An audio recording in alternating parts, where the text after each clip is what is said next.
Hello बच्चों, कैसे हैं आप लोग। क्लास 6 साइंस भाग 1 और इसका अध्याय हमारा 7वां, पेड़ पौधों की दुनिया। आइए इस चैप्टर के सारे अभ्यास के प्रश्नों को हल करते हैं। देखिए अभ्यास के प्रश्न में प्रश्न क्रमांक पहला हमारा निम्न के चित्र बनाना है। पहला सवाल में मूसला जड़, रेशेदार जड़ और पत्ती, ठीक है, तीनों का हमें डायग्राम अर्थात चित्र बनाना है। आइए बनाते हैं।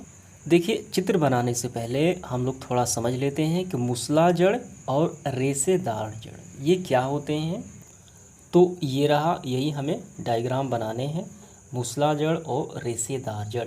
देखिए जड़ों को दो भागों में बांटा जाता है। एक बांटा जाता है सीधे लंबी समांतर, ठीक है, सीधी लंबी, और ये इसकी सहायक जड़ें हैं। देखिए ये प्लांट है और इसका देखिए सीधा एक लंबा यहाँ तक जड़ है और इसी से देखिए कई सारे जड़ निकले हुए हैं। तो इस तरीके के जो जड़ होते हैं तो उसे मूसला जड़ कहा जाता है। और यहाँ पे देखिए, यहाँ पे कोई सीधा नहीं है, इसमें से सभी जैसे तैसे सभी निकल गए हैं। तो इस तरीके के जड़ को रेशेदार जड़ कहा जाता है। समझ में आ गया। बस हमें इन्हीं का पिक्चर बना लेना है। इस तरीके से आपको पिक्चर ड्रॉ कर लेने हैं। सबसे पहले मूसला जड़ देखिए, ये प्लांट है और इसका सीधे जड़ नीचे तक गया है ज़मीन के अंदर और ये इसके सहायक जड़ हैं। तो इस तरीके के जड़ को मूसला जड़ कहा जाता है। रेशेदार जड़ यानी झखड़ा जड़ इसे अन्य नाम से जाना जाता है। ये आपको ध्यान रखना है, झखड़ा जड़ कहें या रेशेदार जड़ कहें एक ही बात है। तो यहाँ पे कोई सहायक जड़ नहीं है, जैसे तैसे सभी उग निकले हैं। तो इस तरीके के जो जड़ होते हैं प्लांट के उसे रेशेदार जड़ कहा जाता है। तो दो तो हमने बना लिया। अब इसके बाद हमें पत्ती का चित्र बनाना है। देखिए तीसरे में हमें पत्ती बनाना है। आइए बनाते हैं। तो इस तरीके से हम पत्ती का चित्र बनाएंगे प्लांट का। हमें ये भी बताना है कि ये छोटे छोटे जो छिद्र होते हैं उसे रंध्र कहा जाता है, जो पत्तियाँ वायुमंडल में जल का निष्कासन करते हैं। और ये पत्ती हो गई। तो समझ में आ गया, काफ़ी सिंपल है। अब इसके बाद देखिए दूसरा सवाल हमारा क्या है। यदि किसी पौधे की पत्ती में समांतर सिरा विन्यास हो तो उसकी जड़ें किस प्रकार की होंगी। काफ़ी सिंपल सवाल है ये। देखिए इसका आंसर लिखने से पहले हम थोड़ा समझ लेते हैं। पौधे की पत्तियां यहाँ पे क्या है, समांतर सिरा विन्यास। ये क्या होती है, ये प्लांट की पत्तियों का एक प्रकार है। तो प्लांट की पत्तियों सिरा विन्यास होती हैं तो ये दो प्रकार की होती हैं, ठीक है। तो एक होता है जालिका रूप सिरा विन्यास, ये रहा। ये देखिए पीपल का पत्ता हो गया, आम का पत्ता हो गया, ठीक है, धनिए का पत्ता हो गया। तो उन पत्तियों पर जब आप देखेंगे गौर से तो एक तरीके से जालिका ये चारों तरफ फैली हुई है, एक जाल की तरह है, इस साइड भी और इस साइड भी। तो इस तरीके देखिए यहाँ पे आप जब पढ़ेंगे तो समझ में आ जाएगा। तो इस तरीके के जो शेप में पत्तियाँ होती हैं उसे जालिका रूपी सिरा विन्यास कहा जाता है। समझ में आ गया। और इस तरीके की जो पत्तियाँ, देखिए ये पत्ती है तो यहाँ पे देखिए सीधी धारी ऐसे ऐसे बना हुआ है। यहाँ पे देखेंगे ये सफ़ेद सफ़ेद देखिए ऐसे लाइनिंग है, यानी ये बीच वाले के समानांतर है। तो ये समानांतर हो गई। तो ये देखिए धान का हो गया, गेहूं का हो गया, मक्के का हो गया, ऐसी पत्तियां होती हैं समानांतर में। सवाल में पूछा गया है कि जिन प्लांट का समांतर सिरा विन्यास की पत्ती हो तो उसका जड़ कैसा होगा। तो देखिए इसका आंसर तो यहाँ पे है, जिन पत्तियों में समांतर विन्यास होगा तो उसकी जड़ रेशेदार होगी। देखिए रेशेदार को हम कह सकते हैं झखड़ा जड़, ठीक है। देखिए झखड़ा जड़ को रेशेदार जड़ भी कहा जाता है। समझ में आ गया। तो ये रहा रेशेदार जड़ यानी झखड़ा जड़। फिर हम लिखेंगे जिन पौधे की पत्ती में समानांतर सिरा विन्यास हो तो उन पौधे की जड़ें रेशेदार यानी झखड़ा होगी, जैसे मक्का, धान। समझ में आ गया, इसका आंसर हो गया। अब इसके बाद देखिए अगला सवाल क्या है। यदि पौधे की जड़ झखड़ा हो, यानी देखिए इसी का ऑपोजिट दे दिया गया है। यहाँ पे पत्ती बताया गया है और जड़ पूछा गया है, और यहाँ पे यही चीज़ यहाँ पे जड़ पूछा गया है और पत्ती बताना है। यदि जड़ झखड़ा हो तो उसकी पत्ती का सिरा विन्यास किस प्रकार का होगा। अभी हमने देखा तो जड़ झखड़ा हो यानी समानांतर हो तो पत्ती होगा समानांतर सिरा विन्यास होगा। तो इसका आंसर लिखना है जिन पौधे का जड़ झखड़ा यानी रेशेदार हो तो उसकी पत्ती का सिरा विन्यास समांतर होगा, ठीक है। तो इसका आंसर देखिए समांतर धान और मक्के का होता है। तो इसका आंसर हमारा हो गया। अब इसके बाद देखिए अगला सवाल चौथा, निम्न में जालिका रूपी सिरा विन्यास, ठीक है, ये पत्तियों का है, और समांतर सिरा विन्यास अभी हमने देखा, पीपल वाला ये हो गया जालिका, और ये धान और मक्का का ये समानांतर हो गया। तो इन दोनों पत्तियों वाली अलग अलग समूह में बना, देखिए धान गेहूँ मक्का ये दिया गया है, तो हमें इसी में से छांटना है कौन सी इस कैटेगरी में आएंगी, कौन सी इस कैटेगरी में आएंगी। काफ़ी सिंपल है, आइए हल करते हैं। तो यहाँ पे हम नज़र डालते हैं पीपल, आम, धनिया, तुलसी, ये जालिका सिरा में आएगा, समझ में आ गया।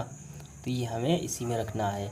और समांतर में कौन सा आएगा, समांतर में आएगा धान, गेहूँ, मक्का, ये तीनों आएंगे। तो इसका आंसर हमारा हो गया। अब इसके बाद देखिए अगला सवाल हमारा कौन सा है, 5वां। पौधे में जड़ का क्या काम है। तो जड़ का क्या काम होता है पौधे में, तो यहाँ पे हम नज़र डालते हैं जड़ तथा तना के कार्य। देखिए ये जड़ के कार्य हैं, कितने हैं, 4 काम दिए गए हैं, तो बस आपको चारों लिख लेने हैं। इसके बाद अगला सवाल देखिए, तना के 2 कार्य हमें बताना है। देखिए तना के कार्य हम यहाँ से करेंगे। तना के कार्य निम्नलिखित हैं। पहला है, तना पौधे को आकृति प्रदान करता है, यह जल, खनिज, लवण एवं भोजन के संवहन का मार्ग है, ठीक है। तो ये आपका आंसर हो गया। देखिए संवहन का मतलब होता है पदार्थ को एक स्थान से दूसरे स्थान ले जाना और ले आना। तो ये 3 कार्य हो गए। इसके बाद देखिए जड़ के कितने प्रकार होते हैं, काफ़ी सिंपल सवाल है। तो हम देखिए इसको हम यहाँ से भी कर सकते हैं। जड़ 2 प्रकार के होते हैं, मूसला जड़ एवं झखड़ा जड़, ठीक है।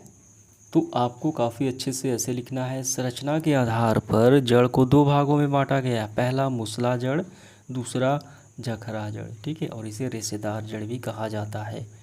तो ये आपका आंसर। इसके बाद देखिए अगला सवाल, जड़ के 2 मुख्य कार्य बताइए। तो हमने अभी देखा, देखिए पौधे के जड़ का क्या कार्य है, तो इसका हमने तो कर लिया है, तो फिर से आपको 2 कार्य उसमें से लिख लेने हैं, समझ में आ गया। दूसरा देखिए, आइए फिर से हम इसको देख भी लेते हैं। देखिए ये 4 है, लेकिन आपको मुख्य बताने हैं, तो मुख्य में आपको पहले ये लिख लेना है, यह मिट्टी में उपस्थित जल, खनिज, लवणों को अवशोषित करती है, ठीक है। और दूसरा है आपको ये लिखना है, यह मिट्टी को मजबूत से पकड़कर पौधे को खड़ा करने में मदद करती है। ये पहले में और ये दूसरे में। अगला सवाल देखिए, पत्तियों के 2 मुख्य कार्य बताइए। पत्तियों के क्या काम होते हैं, तो यहाँ पे ध्यान देना है, ये जो प्लांट की पत्तियाँ हैं तो इनमें छोटे छोटे छिद्र होते हैं, इनसे रंध्र कहा जाता है, और ये वायुमंडल से क्या करते हैं, जल को रिलीज़ करते हैं। देखिए यहाँ पे पॉलीथीन बांध दिया गया, यहाँ पे एक्सपेरिमेंट है, तो यहाँ पे जल की बूंद यहाँ पे पता चलती है। तो समझ में आ गया। तो पहला काम हो गया वाष्पोत्सर्जन, और दूसरा काम हो गया प्लांट में भोजन बनाना, पत्तियों के कार्य में ही संपन्न होता है। तो इसका आंसर हमारा इस तरीके से होगा। पत्तियों के कार्य निम्नलिखित है। पत्ती, तो इसका आंसर हम लिखेंगे, पत्तियों के कार्य निम्नलिखित हैं। पहला है पत्ती जल वाष्प को वायुमंडल में छोड़ती है। दूसरा है पत्ती पौधे में प्रकाश संश्लेषण अंग है जो भोजन बनाती है, ठीक है। इसके बाद देखिए, यदि किसी पौधे के जड़ रेशेदार हो तो उसकी पत्ती का सिरा विभाजन किस प्रकार का होगा। देखिए जड़ क्या है, जड़ रेशेदार हो, तो इसका आंसर देखिए काफ़ी सिंपल है।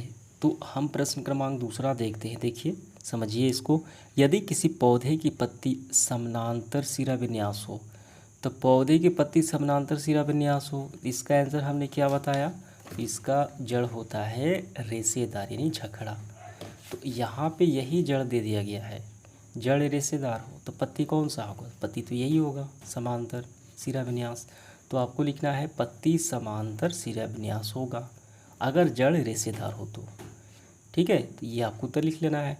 दूसरा, यदि किसी पत्ती की जालिका सिरा विन्यास हो, ठीक है, जालिका सिरा विन्यास हो, जैसे पीपल का पत्ता, आम का पत्ता, तो उसकी जड़ कैसा होगा, तो इसका जड़ होगा मूसला होगा, समझ में आ गया। तो ये इसका आंसर हो गया आपका। इसके बाद देखिए रिक्त स्थानों की पूर्ति करें। पहला, जड़ें मुख्यतः 2 प्रकार की होती है, पहला मूसला जड़ और दूसरा झखरा जड़, ठीक है। यहाँ पर भी आप देख सकते हैं मूसला जड़, झखरा जड़, और इसे समांतर जड़ भी कहा जाता है। और इसे रेशेदार जड़ भी कहा जाता है। तो हमें भरना है मूसला जड़, यहाँ पे रेशेदार जड़। दूसरा है जड़ें मिट्टी से जल एवं, यहाँ में भरना है खनिज लवण का अवशोषण करती है। यहाँ पे मिट्टी की देखिए जड़ के कार्य देखेंगे तो मिट्टी से उपस्थित जल एवं खनिज लवण का अवशोषण करती है। समझ में आ गया, भरेंगे खनिज लवण। अब इसके बाद देखिए पौधे को 3 भागों में बांटा जा सकता है, शाख, झाड़ी और यहाँ पे वृक्ष। तो इस तरीके से देखिए शाख सबसे छोटे प्लांट, उससे बड़े झाड़ी और सबसे बड़े वृक्ष हो गए, जैसे आम का पेड़ हो गया। समझ में आ गया।